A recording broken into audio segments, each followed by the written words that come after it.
waguo kumelata kwatio ndu nĩ thikũ ĩmwe tu ĩtigarĩte mĩhang'o ya ũtarani wa andũ na ĩrĩa ĩkoretwo ĩgĩtwarithio na mbere kwa ihinda rĩa kiumia kĩmwe korwo ĩgĩtirihwo, na nginyanagia na rĩu kũrĩ na andũ matarĩ maranyita itemi mĩhang'o-inĩ ĩno kumana na itũmi itiganĩte.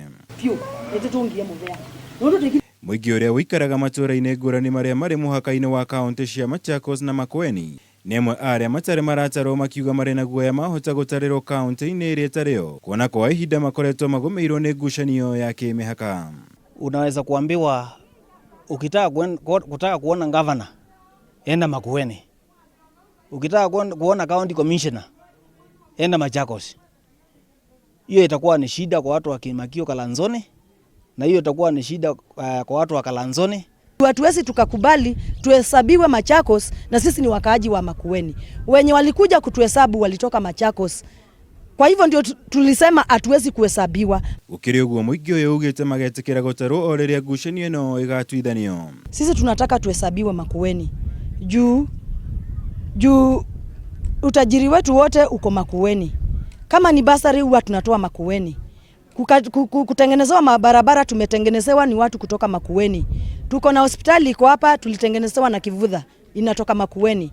Kwa hivyo services zetu zote zinatoka Makueni.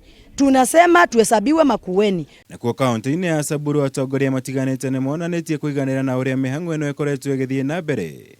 Makiuga gĩcunjĩ kĩa 95 harĩ igana kĩa mũingĩ wa kaunti ĩno nĩ ũrĩkĩtie gũtarwo. Katika sehemu ya Samburu kama vile nimearifiwa na hawa maafisa ni kwamba wamefanya kazi nzuri, wako sasa karibu 90-95%. So labda kufikia kesho jioni watakuwa wamemaliza. Wanasemanga tunafikia sasa kwa mkia ya ng'ombe sasa.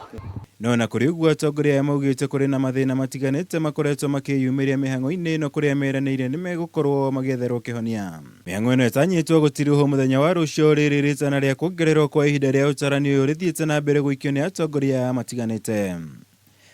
Ngĩribotera Kameme TV, njĩtagwo Mwaura wa Gunya.